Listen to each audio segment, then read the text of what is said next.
Hey guys, you're watching Halborn Flash Videos. I'm Arabdha, and today our guest of the hour is Travis from High Street Market. So, Travis, welcome to the chat and tell us a little bit about yourself.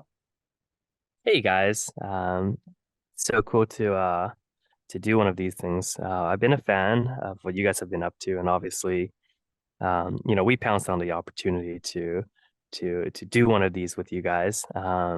Yeah, so a little bit about me. I'm the co-founder and CEO of Highstreet, and to those that don't know us, we're a commerce-centered metaverse.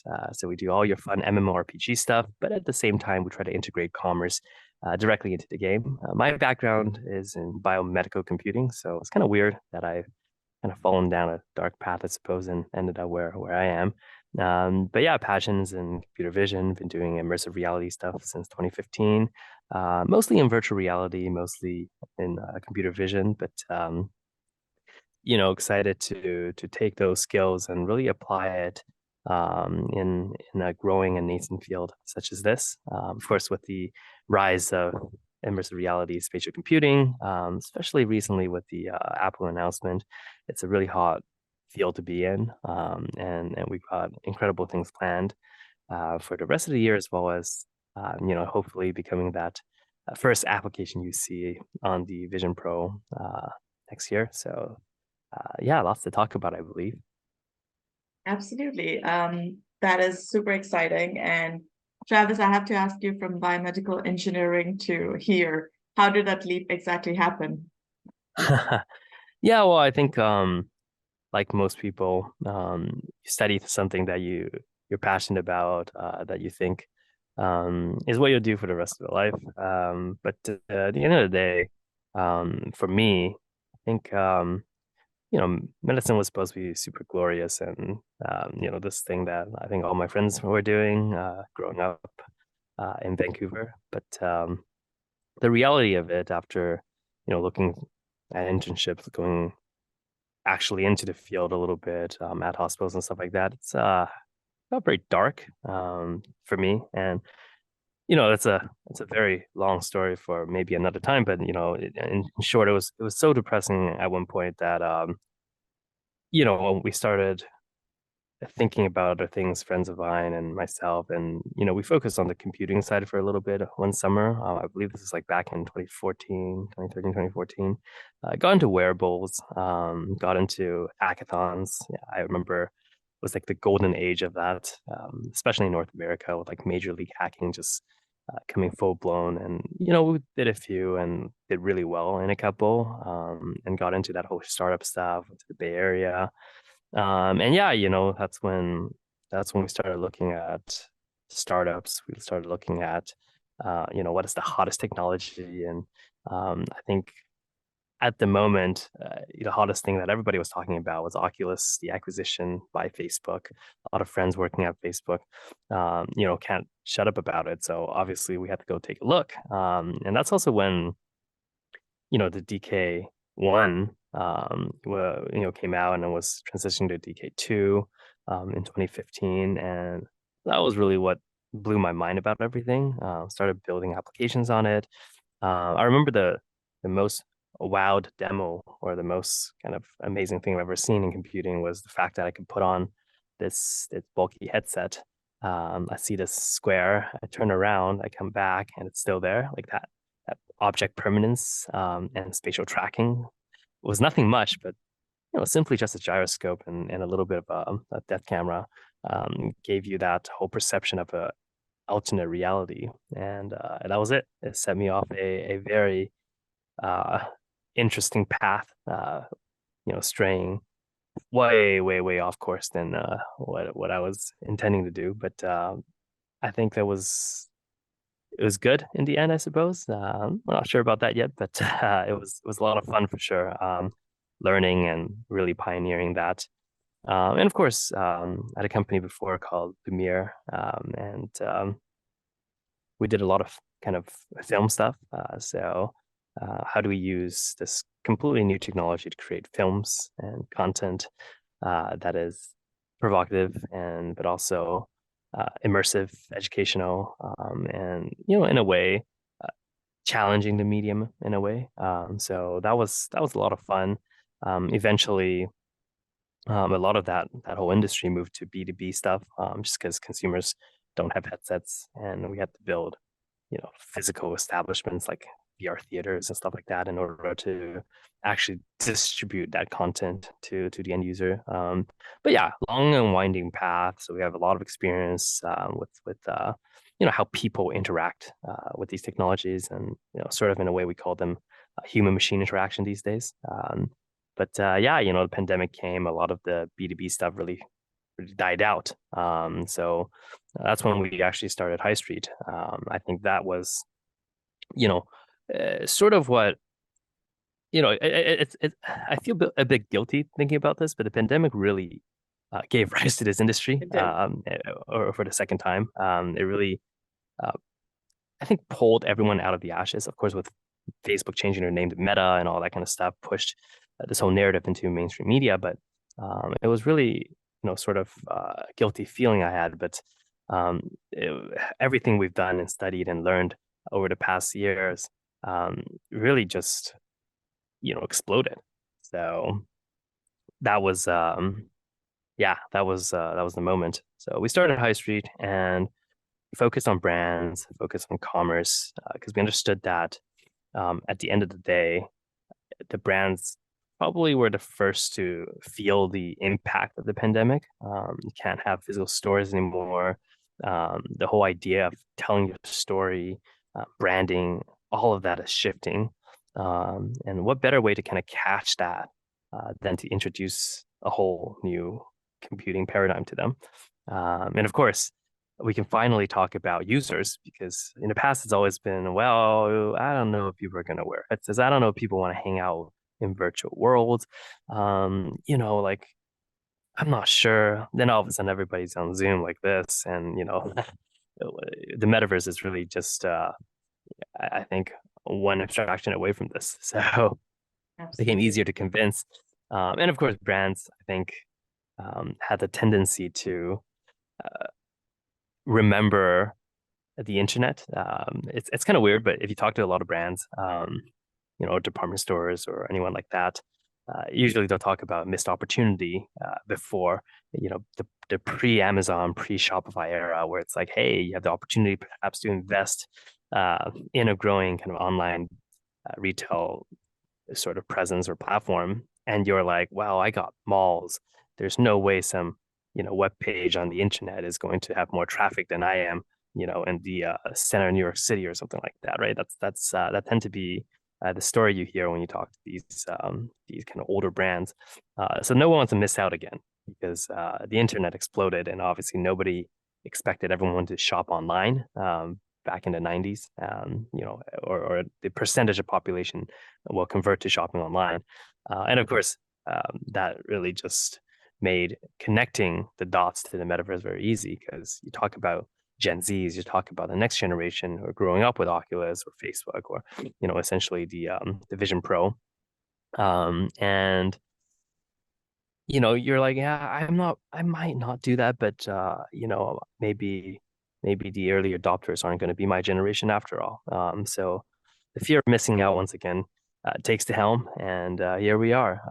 Really just leveraged that momentum and pushed us to where we are today. So yeah, hopefully you got everything there for a little bit of an introduction story, and Thank where you we're for coming that, from. Travis. That really answered a lot of the questions I was about to ask you as well. That's such a journey, and yes, I agree. The pandemic, in some ways, did amplify a lot of Web3 building. It also changed completely the paradigm of human-machine interaction, and also, I guess, how brand perception and storytelling really works, and metaverse and all of that became such a huge paradigm shift in terms of just branding and how they present themselves out there. Speaking of which, I would love to learn a little bit more on Highstreet Market and Highstreet World.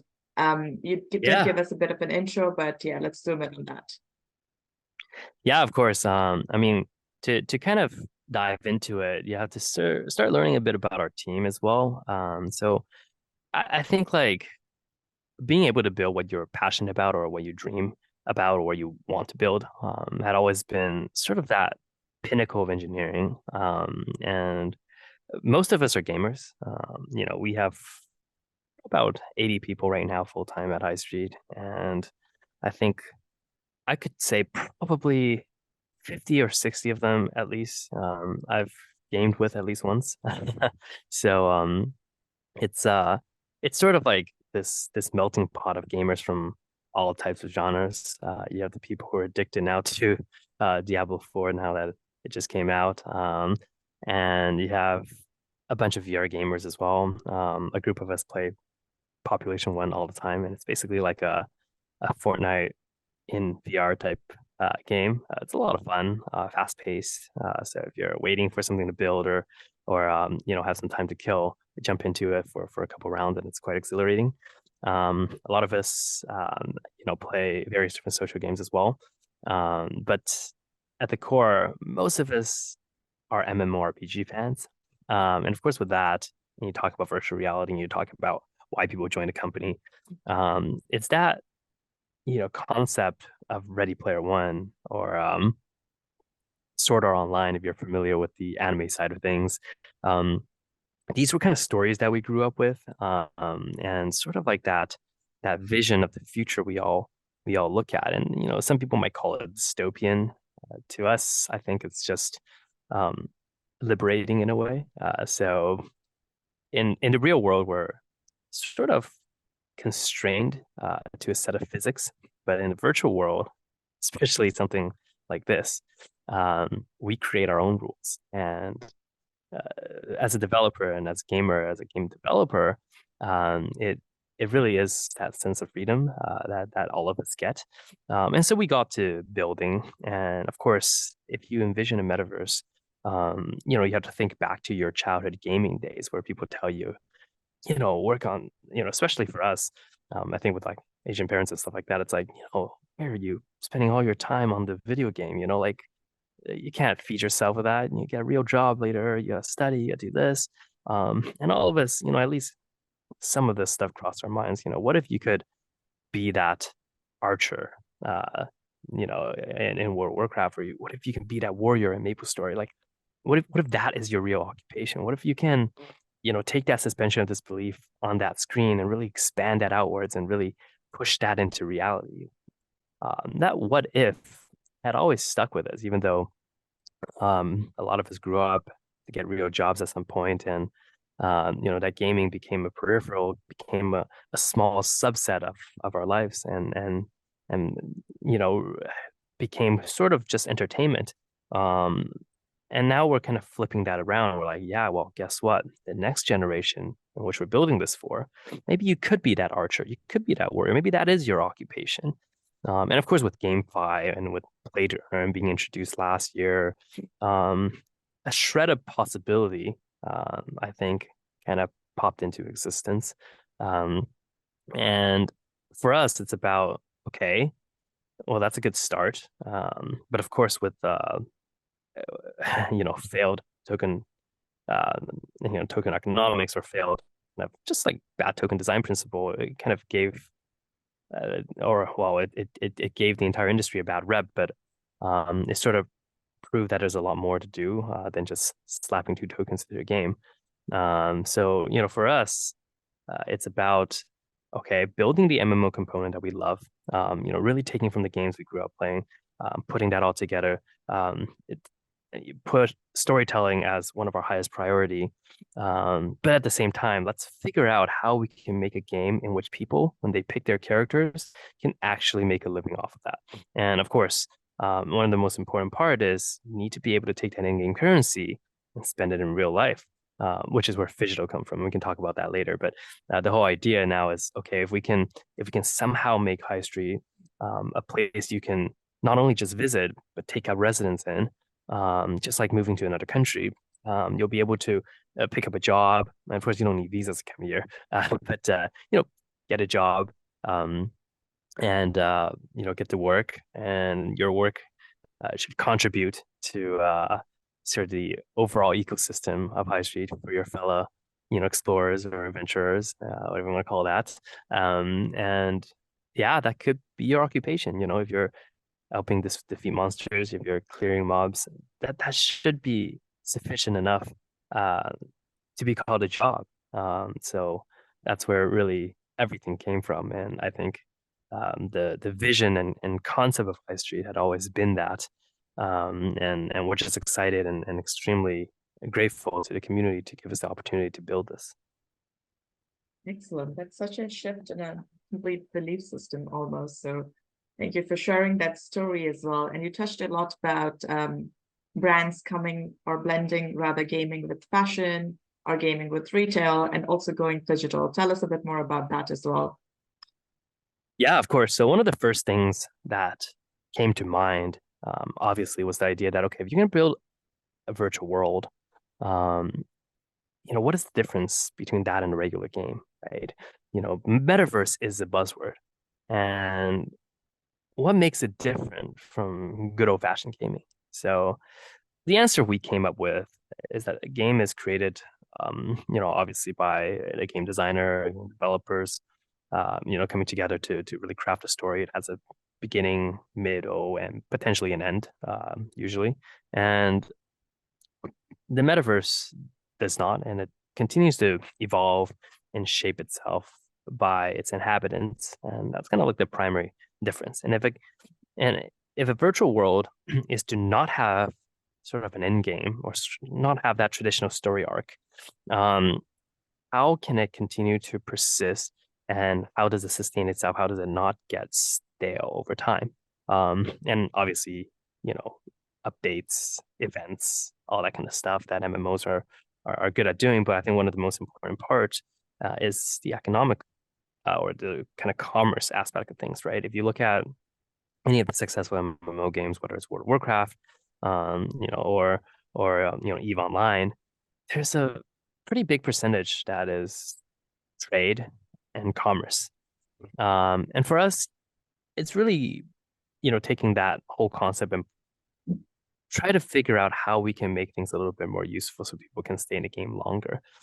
So the idea of Phygital came to be, physical plus digital. I used to hate that word a lot because it sounds so weird, but it's now gotten a ring to it, I think, in the retail world, in the commerce world. So one of the things we thought about is, okay, what is the low-hanging fruit here? And we're experimenting with a bunch of different things. But number one is, okay, if I can, hunt monsters in the game and get these items and use it for crafting and stuff like that, and forge armor to protect you in a virtual world, the low-hanging fruit, like I said, that came to mind is apparels and fashion, right? What if I can spend my time in Highstreet, but also purchase a sweater that doubles as an armor in the game, but also keeps me warm in the winter? Well, that's a win-win situation. And in a way that makes it easy to understand and easy to sell as a product to brands as well as to players. So we started down that route, kind of exploring, whether or not every t-shirt or sweater that we engage in can become something of utility within the metaverse. And that in itself is giving, I think, an existing product more functionality. So that's the bonus to any brand that we talk to, right? So that became kind of the first thing we looked at. And it sort of worked in a way. We had to go through many iterations before we were like, okay, if this t-shirt is like +5 in defense or HP, how does that work?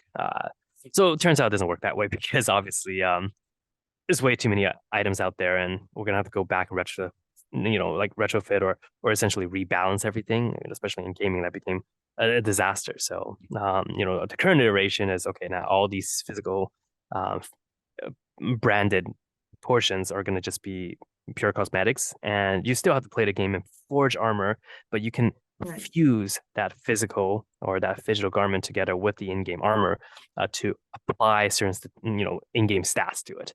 And when you do that, you can then mint or forge an NFT, and that gives it the utility, but as well as its value and its uniqueness, because you're crafting it yourself, and based on the ingredients you're using, the stats are going to be different. So that actually gives it some sort of value on the secondary market. This way, we're not just minting some branded NFTs, which goes nowhere in the secondary market, or essentially just goes nowhere in general. So that was kind of the results for some of our some of our experimentation, and we've tried very different things in terms of how do we actually do Phygital too. We started off with sort of limited edition stuff. So we use the same technology that powers your decentralized exchanges, the bonding curve, and we applied it to limited edition garments. So for example, like if you're selling a 100 t-shirt, it will start with a floor price of, let's say, $10, and then every subsequent purchase is going to increase that price following a quadratic function. So it's kind of like a parabola going up.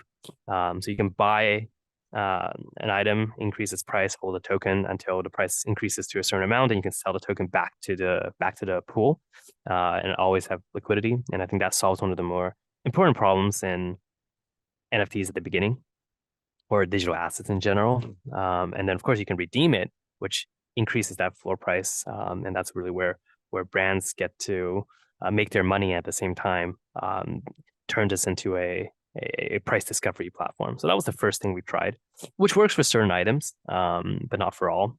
Then we introduced, virtual shops where you can buy items in the game. We're actually going to probably release a devlog these couple of days that demonstrates this, research. But yeah, you can go into the virtual shop in Highstreet and browse a catalog of the season. Try it on your avatar. And of course, if you really like it, you can redeem it in real life, and the physical part will be shipped to you. And we did this by connecting the virtual storefront within Highstreet to an existing Shopify store that the brand has.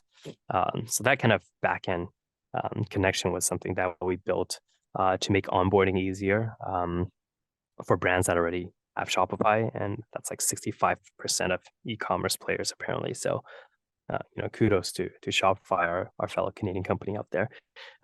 So that's something that we were pretty impressed by. Then we tried something else too. We're like, okay, well, we went from digital to physical, having someone redeem it at the end and ship it to them. What if we want to target existing customers of the brands that are shopping already and bring them into the digital world? So we started, going into department stores that carry brands that we partner with. And essentially, from the manufacturing line themselves, we started printing these special codes and tags. So if you buy and purchase, let's say, a garment from Ho Renfrew or whatever department store, then you'll be able to scan the box or scan the tag, and essentially it will lead you to account creation and redeeming your first kind of Highstreet digital item.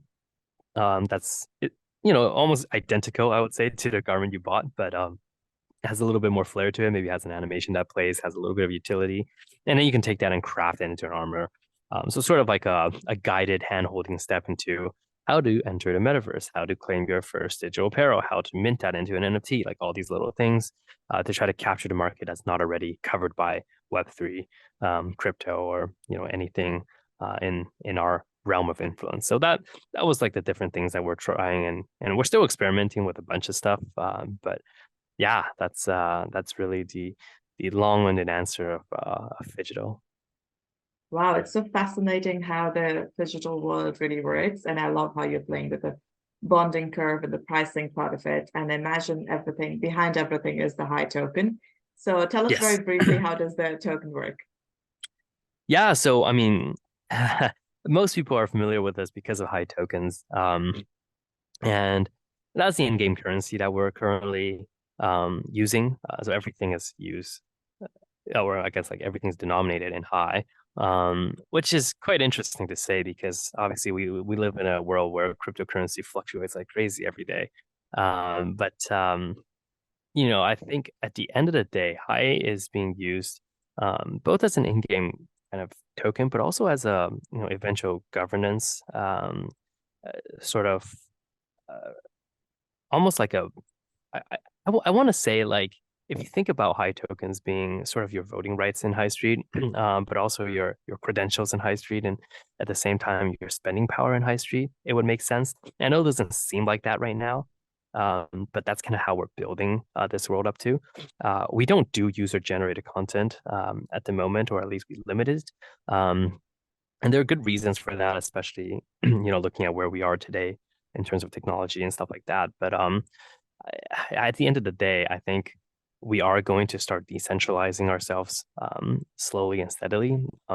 Right now, I think about 35% of the tokens are already floated out there, and we're trying to push, more and more. We have a schedule that we have with Binance, which is the deal we made when we listed on Binance, kind of to hand over control of various things to the community. And I think that's where high tokens really get to shine, to differentiate from some of the other projects out there. But today, if you use high tokens, you buy, high street homes like the one I'm in right now to take up residence in High Street City, or any of our partnered, I would say, regions and stuff like that. Behind me is the Animoca RV that became quite famous during the Monaco Grand Prix, of course. But these are things you buy to start accruing your membership status, I would say, within this world.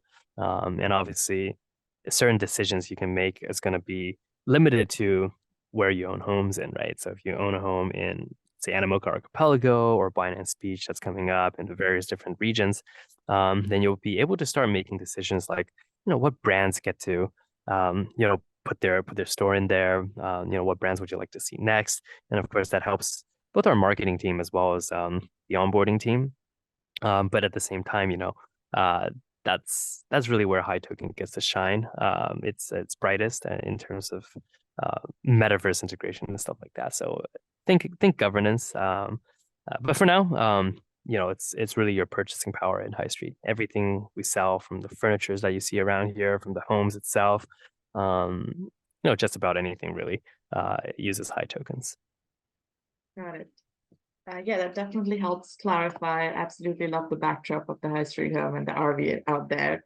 All right, so Thanks. let's talk security then.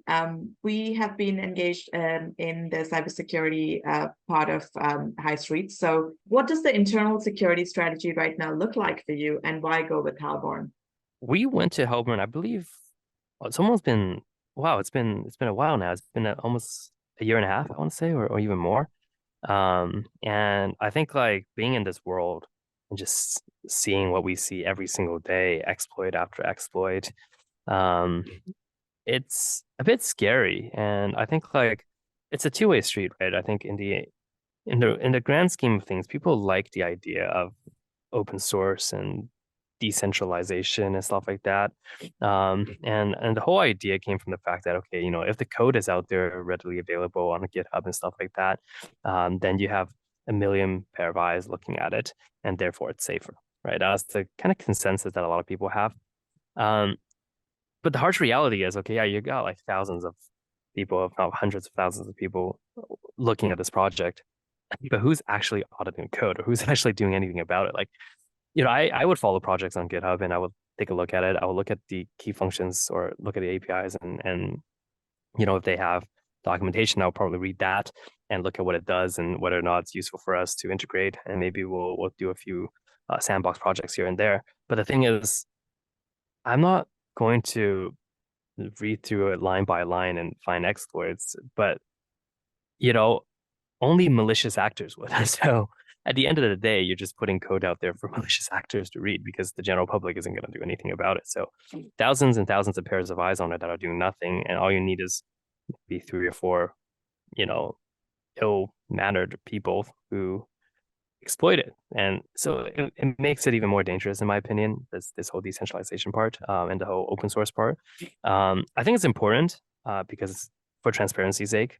But I think what's more important is security of users. And of course, you hear stories all the time of platforms getting, customer funds, taken away and then ransomed. You hear horror stories of users losing all their assets, and there's really nothing you can do about it. And that really destroys whole platforms, right? So for us, things like penetration testing became very, very important, especially in a video game setting. This is quite complex, right? A lot of our stuff isn't just smart contracts. And if you're building a traditional marketplace, or an exchange, you really are just reusing and recycling code that someone else has audited before, someone else has used, and over time has been tested and really hardened. But for, I believe, what we're doing, there's a lot of uncertainty and the pioneering aspect of connecting video games, to smart contracts. And of course, we're not at the point where we can run the entire game on blockchain yet. I think speed and efficiency is still a big concern, but so we have to do a lot of sort of like off-chain stuff, server-side stuff. And I think this is where you guys shine, right? As Halborn really has multidisciplinary experience across the field. So you can take a look at things from the smart contract end, but also extend your abilities to help audit our server-side stuff. Of course, the monthly penetration testing is also very helpful. You guys basically act almost as testers for us as well. And that really just gives us peace of mind. And at least I guess for me at least, from just a management perspective, it gives us the confidence to push out more code, and it definitely helped our productivity quite a bit since onboarding you guys. Perfect. That's great to hear. And security is indeed a lot about confidence somewhere at the end of the day as well. Well, Travis, it was absolutely lovely talking to you, and I got to learn a lot more about Highstreet than I wanted to this conversation with. And so to our viewers, if you haven't yet checked them out, definitely go ahead and check out Highstreet and all the cool stuff they're doing. Thank you again, Travis, for joining us in. Absolutely. Thank you so much for having me.